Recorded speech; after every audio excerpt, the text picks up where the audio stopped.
El análisis político, la entrevista de la semana, la información contada de manera diferente en Hora de Cambio. Desde estos momentos nos conectamos con el Perú en Hora de Cambio. Si quieres estar bien informado, quédate en Hora de Cambio. Imparcialidad, objetividad al momento de darte las noticias con Hora de Cambio.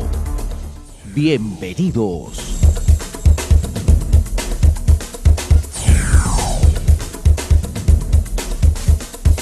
Se encuentra ya en nuestros estudios el doctor Pedro Angulo Arana, ex fiscal anticorrupción, ex decano del Colegio de la Federación de Abogados del Perú, del ¿no? Colegio de Abogados del Colegio de Lima. Sí. Ya, perfecto. ¿En qué época? 2016-17. En esa época, qué bien. Bueno, ya repetir qué dicen los audios, qué no dicen los audios, creo que está de más. La pregunta es: ¿hay confianza o no hay confianza en el fiscal de la Nación, Pablo Sánchez, que ha dispuesto a ampliar la investigación preliminar contra el presidente Pedro Castillo? ¿Y por qué le hago esta pregunta? Porque él estuvo de fiscal cuando se formó la comisión Lavajato en el Congreso de la República.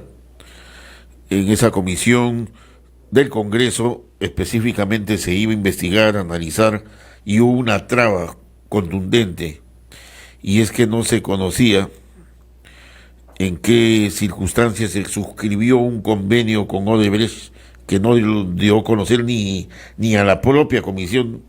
Simplemente era algo secreto y se valió en la autonomía de la Fiscalía y prácticamente ahí quedó, ¿no? Esta situación también genera sospecha, preocupación, hasta qué punto la investigación preliminar puede traer como consecuencia llegar a la verdad de lo que está pasando en el Perú, como le digo, al margen de lo que ya se conoce de los audios, ¿no? Vamos a la parte central del problema. Doctor. Bueno, yo sí creo que sí hay confianza en el fiscal de la Nación. Efectivamente se habló porque había una resistencia grande a que se celebre un convenio de colaboración, pero ese tema fue debido a Domingo Pérez, ¿no? Que se trataba de buscar porque no se tenían más elementos de juicio y estaban en poder en todo caso de Odebrecht. Se dio ese convenio, todavía no se están dando los juicios orales. Ahora, otro tema fue que también al doctor Pablo Sánchez le abrieron varios procesos a nivel del Congreso, lo acusaron constitucionalmente y se veía que era falso, se veía que forzaban las cosas. Al final todos los archivaron.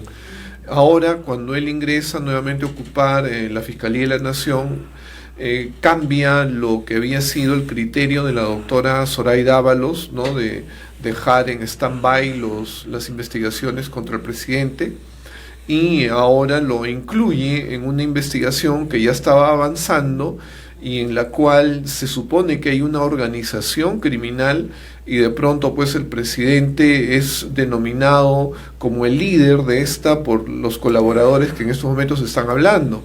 La realidad es que sí creo que hay confianza, ¿no?, en la investigación que se pueda estar dando por el criterio que cambia y además porque el fiscal de la Nación está mencionando la gravedad de los delitos que se están dando y eso quiere decir que está considerando el interés público, ¿no? En estos temas donde hay bienes jurídicos en contraposición, que quiere decir la figura del presidente, no el señor Castillo creo que está bastante afectado, pero es la figura presidencial cuando salga Castillo y vengan muchos años hacia adelante.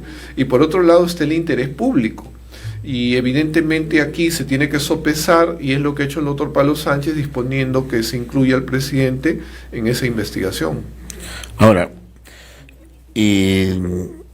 analizando un poco con más tranquilidad, el presidente Castillo asume el 28 de julio del año pasado. Se empieza los destapes en noviembre, con el informe que saca Cuarto Poder. Estamos hablando prácticamente de agosto, septiembre, octubre, en 3 meses.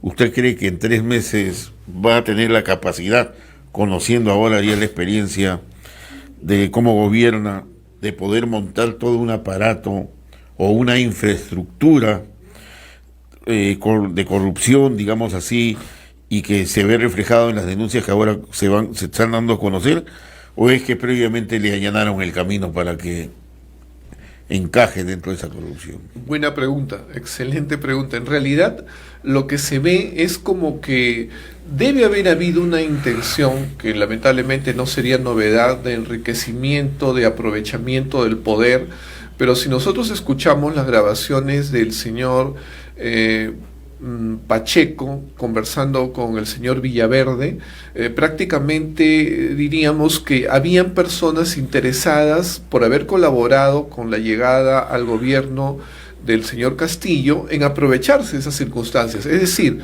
no solo está el pensamiento del señor Castillo, ¿no?, como ahora sospechoso, sino que están las acciones de otras personas que decían: yo ya tengo aquí algo organizado y si me dan otro ministerio lo puedo organizar.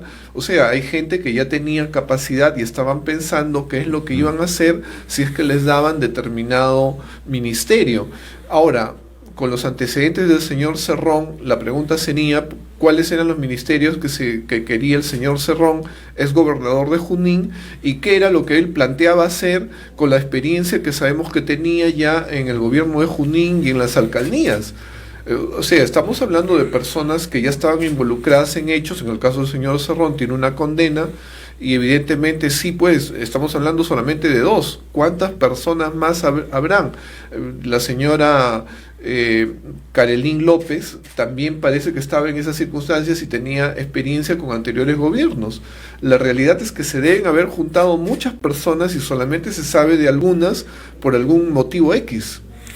Y prueba de ello es de lo que le digo, de esta capacidad que puede haber tenido el presidente, o en fin, es de que las reuniones con los proveedores lo hacía en su propio domicilio, ¿no? Eso es algo inusual, digamos así, teniendo la experiencia de Fujimori, de Alan García, de Ollanta, de Toledo, etcétera, y inclusive de estos dos últimos presidentes intermedios que hemos tenido, ¿no?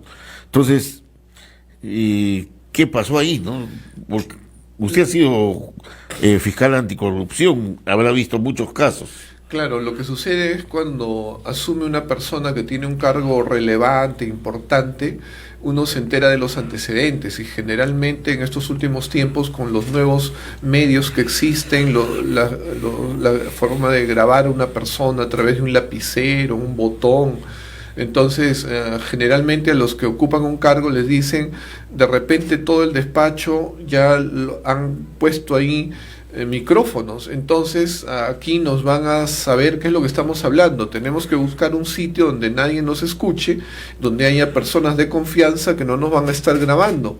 Es evidente que si habían de estos deseos de aprovecharse de algunos enclaves, ¿no?, dentro de algún ministerio, y sacar dinero, beneficiar a terceras personas, hacer negocios, entre comillas, definitivamente pues había el interés de prevenir que no nos estén grabando, y ese es el motivo por el cual se van a sitios donde confían en que nadie los sigue, que nadie los graba, que no se van a producir estos pero también muy ingenuo eso, pues, ¿no? O sea, es cierto que debe haber pues una limpiada, como se dice, pero es evidente pues que se cometan ese tipo de errores, ¿no? Se corresponde con la experiencia del señor Castillo, ¿no?, y de las personas que están a su lado. O pensaba que eso era lo más seguro, ¿no? Claro, ellos pensaban, al estilo...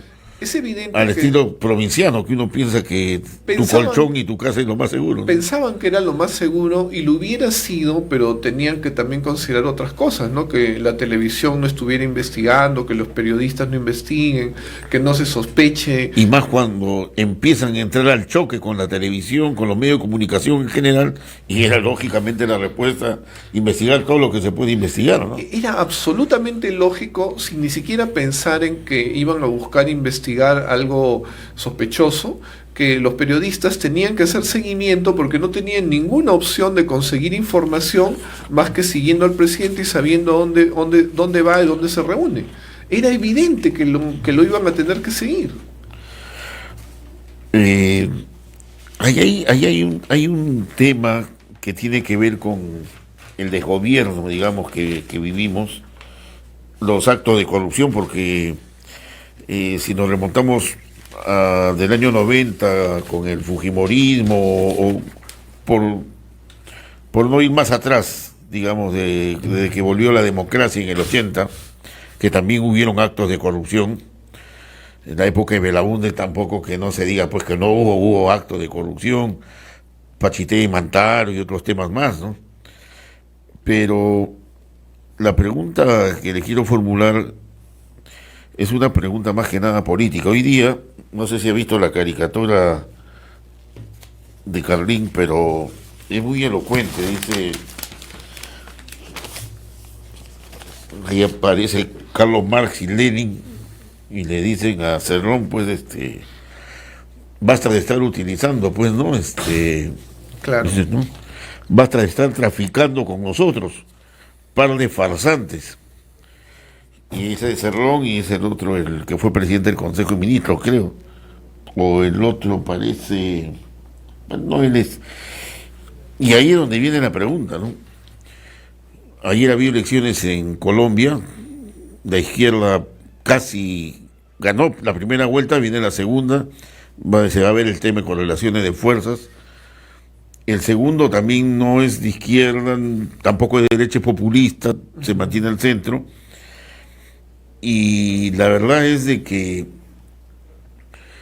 acá se ganan las elecciones con una aspiración de izquierda, con un partido que se autoproclama, y ahí es donde venía a colación la caricatura, donde el señor Cerrón dice pues que su partido es marxista, leninista, mariateísta, ¿no? Y el primero que lo reconoce es Estados Unidos, que no lo reconoce ni a Nicaragua, ni a Bolivia, ni a Cuba, de este hemisferio, ¿no? Ni a Venezuela. ¿Qué cree que puede estar pasando ahí? O sea, porque yo veo de que al menos a Pedro Castillo, el presidente, nunca lo he escuchado decir que es de izquierda. ¿Se da cuenta? Claro. Y al final el mensaje es, bueno, es la izquierda, así está el gobierno, y la derecha se pierde en eso, ¿no? Se pierde en eso, cuando en el fondo el balance de los 200 años, pues, le genera, pues, un pasivo y un activo a la derecha histórica que ha gobernado nuestro país, ¿no?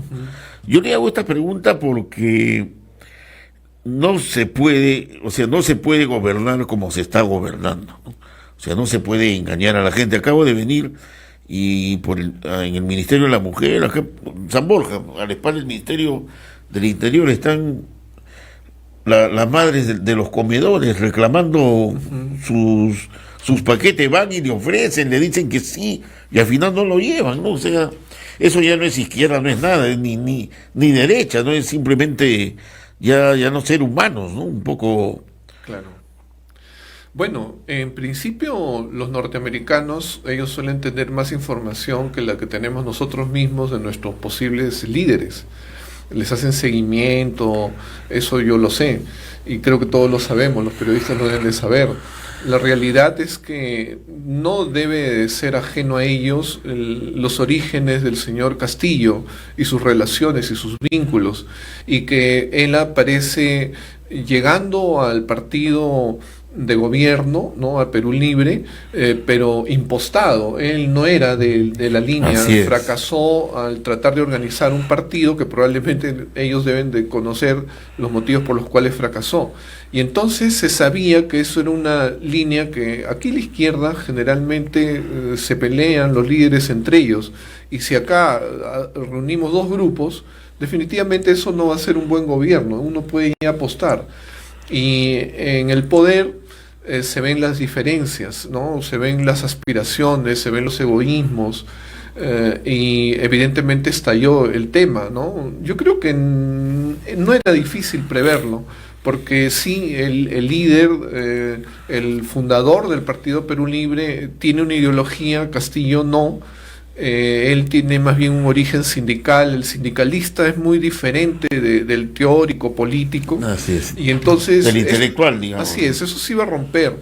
Y la cuestión era que eso, lamentablemente, pues a los países que calculan sus intereses les conviene, y no les conviene tampoco pelearse desde un comienzo, más aún porque al parecer las elecciones habían sido limpias, habían veedores desde el extranjero que lo habían sostenido, entonces no había por qué buscar una pelea, había que hacer un reconocimiento. A la larga creo que lamentablemente pues la falta de liderazgo del señor Castillo no era muy peligrosa para los intereses norteamericanos. Es más, hay quienes buscan precisamente que lleguen al poder líderes que no tengan temperamento, que no tengan ideas, que no tengan proyectos y que más o menos conduzcan la cosa así, el barco que no, como que ni avanza. Lamentablemente ahí puede haber un cálculo, ¿no? Ahora, yendo a la parte de su especialidad, usted ha sido fiscal anticorrupción. Se podría decir, con todo lo que está pasando, que amerita sincerar más estas investigaciones y que no quede simplemente como una especulación periodística lo que estamos viendo a través de los audios, a través de las declaraciones de aquellos que se acogen a la colaboración eficaz, a la credibilidad de lo que usted mismo está escuchando, y ahí recurro a su experiencia, o al final de cuentas esto puede ser ya demasiado exagerado, que puede desvirtuar alguna responsabilidad que pueda tener el presidente Castillo. Yo creo que se desvirtúe la responsabilidad del señor Castillo va a ser bastante difícil, ¿no? Más bien todo generalmente va apuntando hacia él. No por el hecho de que él sea una cabeza de la mafia capaz de organizar algo muy acabado, sino que simplemente porque él es, en el lugar donde está, tiene todo el manejo de las decisiones, ¿no? Él dice siempre que todos sus ministros están bajo observación. Y la realidad es que siempre también muchos de sus ministros y el premier repiten eso, todos estamos bajo observación. Entonces, a la larga, en ese discurso lo que hay es siempre un involucramiento que va al presidente. O sea, todas las cosas que se pueden hacer o no hacer siempre van a reputar en él. Él va a ser el alto responsable.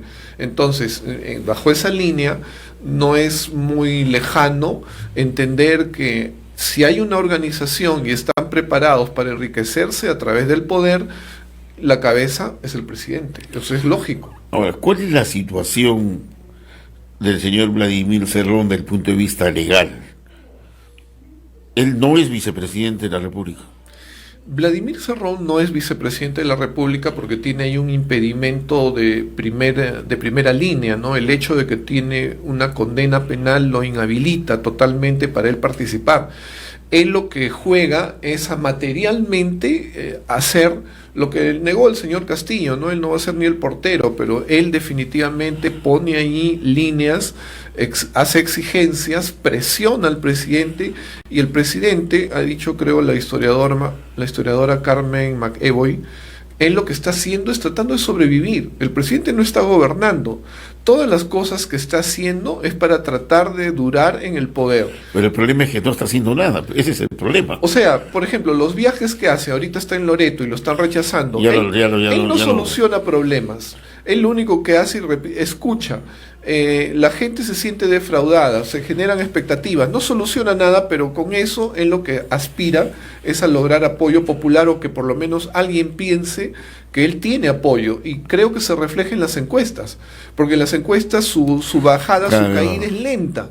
Entonces, por lo menos lo que hace es levantar en el imaginario de los que todavía creen en él que tiene más apoyo del que realmente tiene. Eso es lo que está consiguiendo, pero nada más. Ahora, el tema es, el panorama es el siguiente, ¿no? El partido más que ganó las elecciones con mayor peso político y mayor representación ha sido Perú Libre, con Cerrón. Él no sé si a él le interesa que caiga o no el gobierno. Yo creo que no, y yo creo que esto es simplemente una conversada entre ellos, porque Cerrón anualmente está recibiendo un promedio de 6 a 8 millones de soles por ser el partido de mayor representación. Y esa plata está yendo a los bolsillos de él porque él es el dueño del partido. Ahí no es que como un partido leninista que tiene una estructura, ¿no? Pero no, él es el dueño, como también el señor Luna es el dueño de su partido, o el señor Acuña o la señora Keiko son dueños de su partido. Y ellos reciben ese dinero, ¿no? Entonces sí le interesa mantenerse al menos los 5 años porque, imagínese usted, promedio de 6 a 8 millones anual, en 5 años son 40 millones, ¿no? No es cualquier cosa, ¿no? Claro, definitivamente él juega a que Castillo también dure más en el poder, por ese tema le conviene. Y por otro lado, le conviene aprovechar el espacio que genera tener a un aliado en el poder.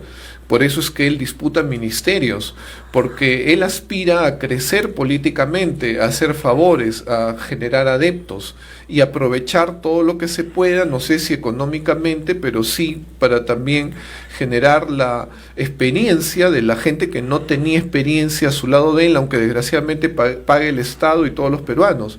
Pero sí, porque la otra opción era retirarse, dado que el presidente con lo que hace o con lo que deja de hacer desprestigia a la izquierda, ¿no? Claro. Es el costo de tener a un presidente como el señor Castillo.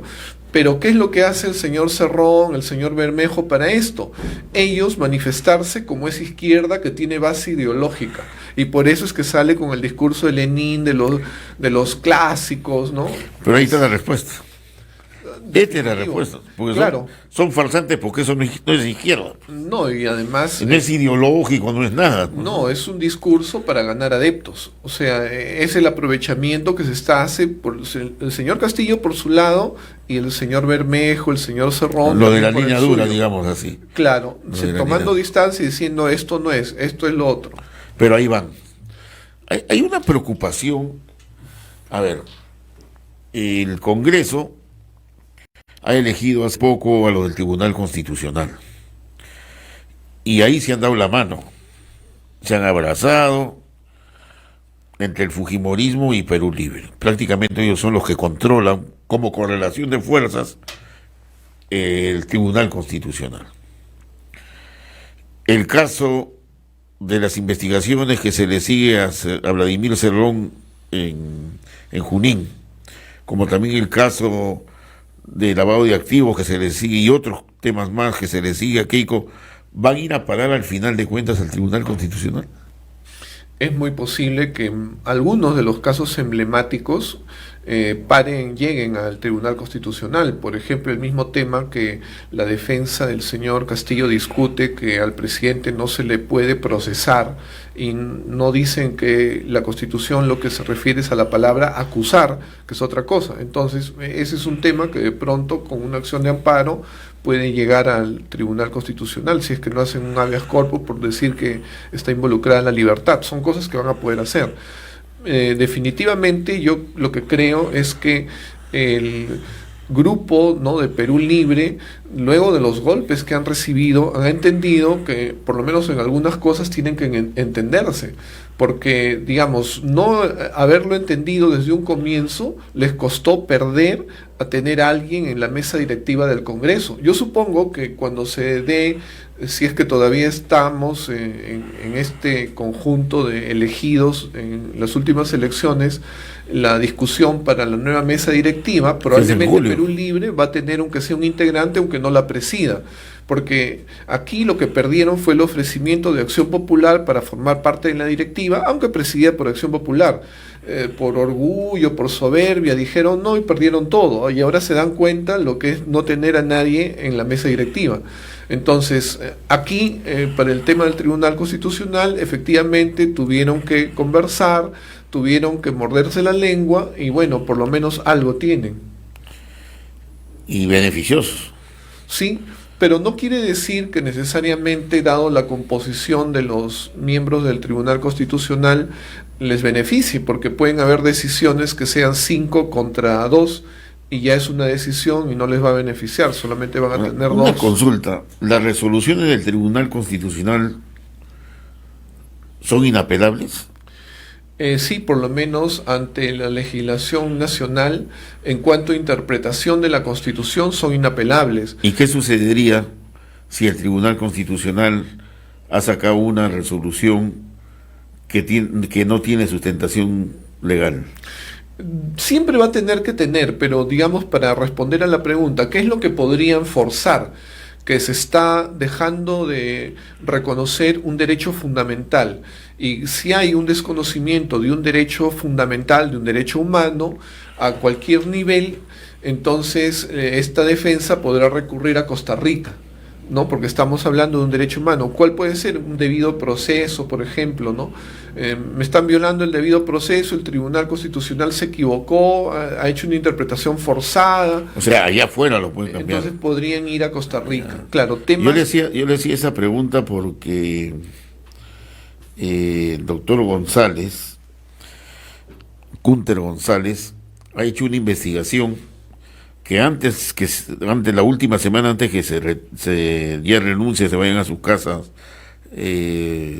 los que han sido reemplazados por el Tribunal Constitucional, han sacado una resolución por el cual reconocen que se les debe indemnizar a aquellos que fueron afectados por la reforma agraria. Y eso no se ha dado a conocer todavía. No sabía. Y la resolución está basada en artículos constitucionales que no responden a la Constitución, sino a la Constitución del 33, que ya no tiene vigencia, etcétera. Y parece que ese lo han sacado, lo han aprobado, y entonces yo por eso le preguntaba, ¿no? Y ya vamos a traerlo en esta semana al doctor González para conversar sobre ese tema. Bueno, yéndonos un poco más al detalle, el caso de la primera vicepresidenta Dina Boluarte, prácticamente han salido algunos documentos donde señala que ella ha seguido ejerciendo el cargo de representante del Club Apurímac. Y el caso también del mismo alcalde de Lima, Jorge Muñoz, que sabía perfectamente que no podía ocupar el cargo y lo ocupaba. ¿Qué cree que está pasando ahí? ¿Falta de asesoramiento? ¿Tiene un grupo de asesores, ¿no? ¿O es que ya es tanto el poder que la gente se embelece y ya no hace caso a nadie? Sucede de todo, ¿no? En realidad, a veces el poder obnubila. Es lo normal, lamentablemente. Para tener poder uno tiene que estar preparado para reconocer sus límites, para tener asesores que uno le digan no, porque generalmente lo más placentero es tener asesores que digan sí, y que usted no se equivoca y usted lo puede todo. Entonces, puede ser un tema de asesores. Habría que ir a ver exactamente los casos, ¿no? Porque, no sé, me pareció escuchar como que se dijo como que eran trámites que, y eso sería lo único que podría salvar la situación, eran trámites que se tenían que hacer a posteriori de dejar digamos, la presidencia. Uh-huh. Digamos, estoy pensando en lo siguiente: cuando yo dejo de ser decano del Colegio de Abogados, ya ingresa un decano, pero hay comunicaciones que se tendrían que hacer, por ejemplo, a los bancos para que la transferencia. Entonces, de pronto uno ya no tiene la facultad, pero uno puede estar firmando un documento. Eso podría ser una justificación, pero si no es así, si son actos de facultades propias del poder, lo que uno está haciendo, como si uno estuviera en el cargo, es decir, y ya uno no está, pidió licencia, o hay una contradicción con la Constitución y los mandatos que uno tiene como autoridad, ahí hay un tremendo problema, ¿no? Y se justifican pues las acusaciones. En mis años de experiencia como periodista, siempre se apuntalaba que los ministerios, o el ministerio más importante del gobierno, era Economía y Finanzas. Y eso históricamente, ¿no? Pero ahora nos damos cuenta que ese no es el ministerio más importante. Resulta que el ministerio más importante es el MDC, el Ministerio de Transportes y Comunicaciones, y el Ministerio de Energía y Minas, ¿no? Efectivamente, claro. Y que lo otro, bueno, era pues para asustar a la gente, como se dice, y por el otro lado, eso nadie lo controlaba, ¿no?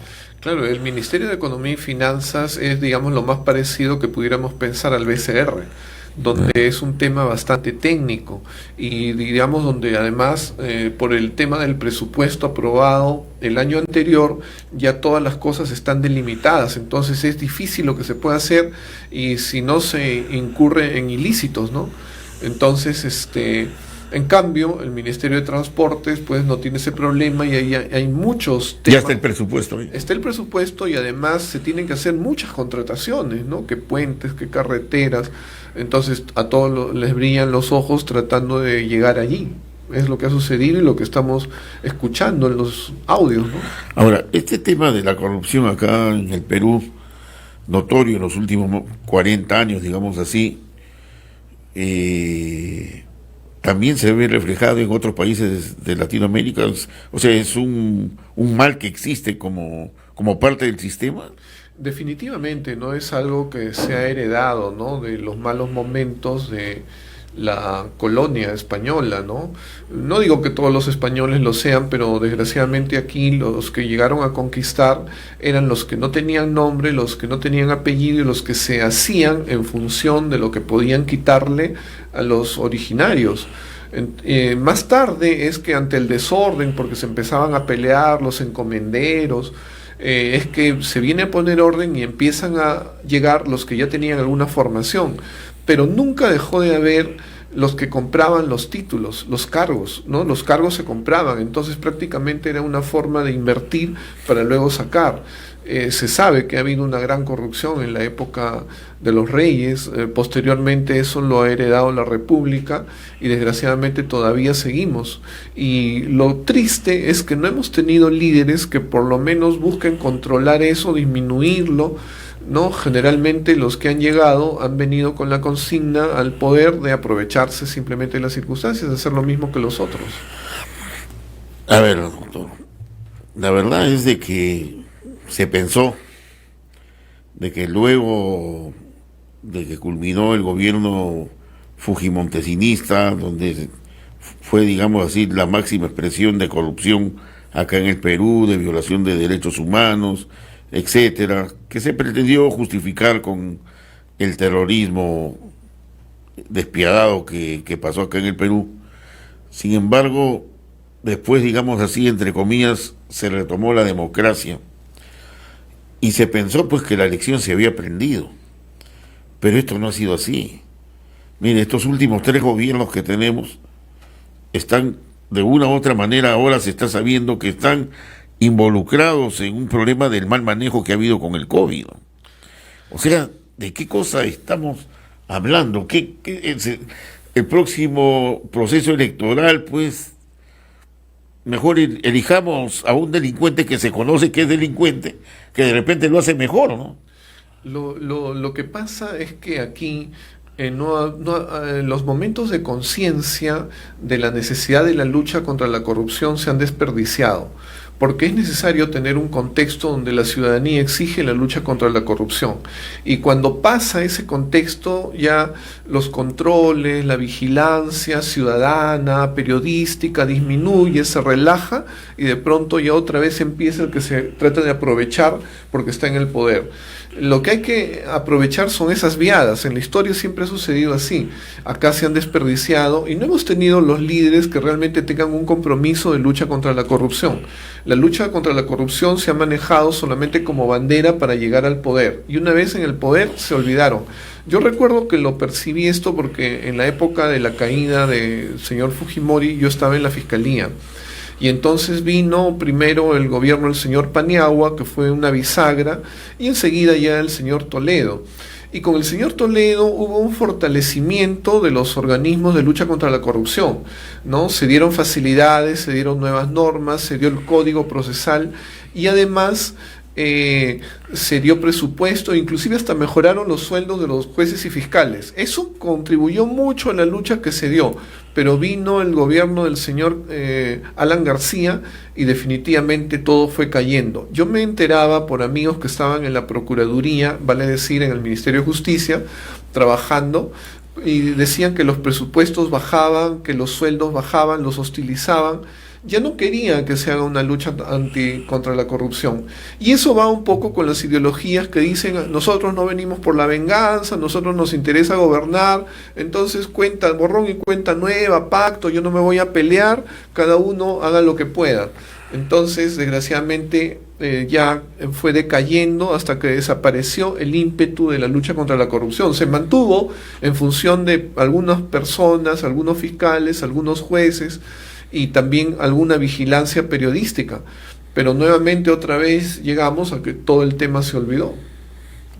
Y así estamos, pero se supone pues que la experiencia del fujimontesinismo debió, bueno, aunque yo también tengo una opinión sobre eso, ¿no?